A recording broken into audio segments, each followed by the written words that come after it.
Hey, I hope all is going well today and you're having a beautiful, blessed day.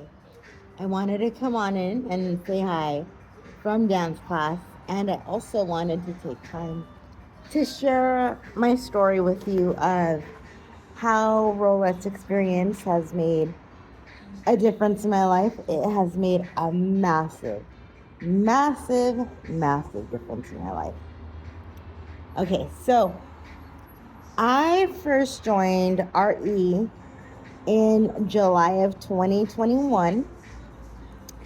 And at this time, it was virtual and in person. But I wasn't ready to go to anything in person just yet because we were still in the midst of the pandemic.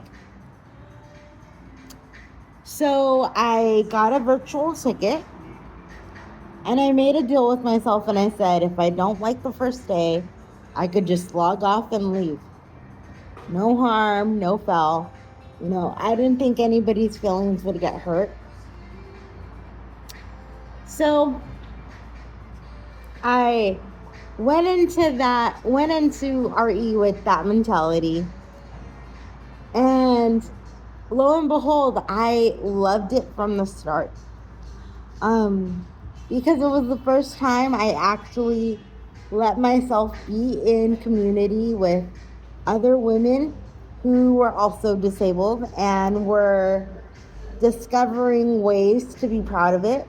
Not all of us that first year was proud of our disability. There has been very many people like myself who had to grow and are still growing in their love for themselves with a disabled body. Because it's one thing for somebody to say you have to love yourself no matter what, but then particularly being a disabled woman or being a disabled woman or a man, you're faced with, aren't you going to get better? Are you going to the doctor? Are you going to therapy? What's being done for you? And people tend to look at disability as something that is bad. And while it does have its bad parts, it's not all bad. And that is something that took me a very long time to learn. But I learned everything that I know from Rolex experience and from being around the community of women that I have been a part of for the past 5 years.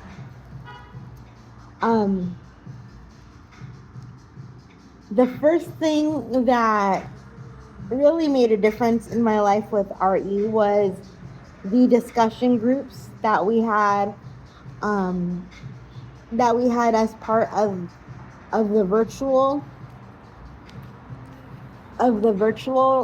RE. We broke out into breakout groups and we talked about just about everything. We talked about finding love as a disabled person. We talked about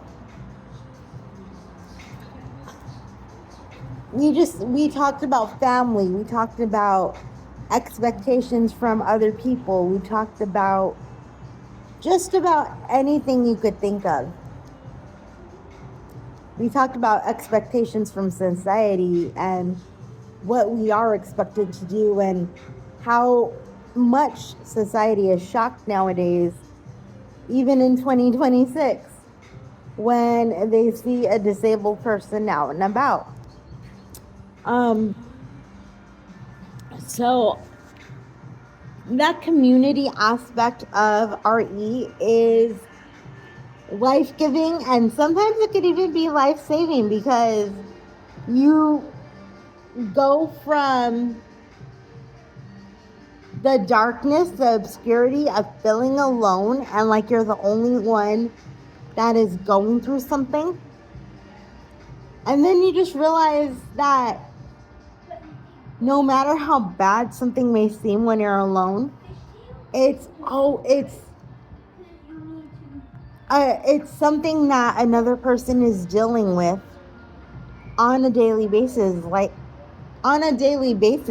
you are. So I would encourage, like I said, any woman who has a disability, and you do not have to be a woman who has a disability that requires a chair.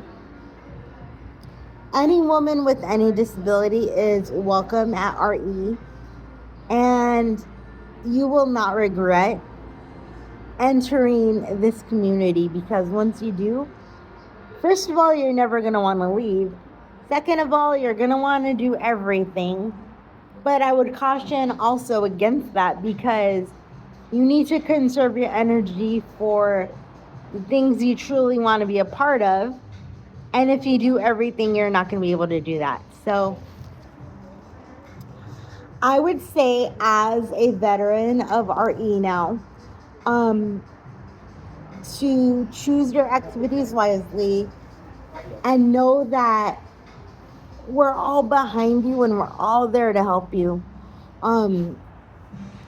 As a ambassador, I will certainly be there to answer any questions that you might have, and to guide you to wherever you need to go.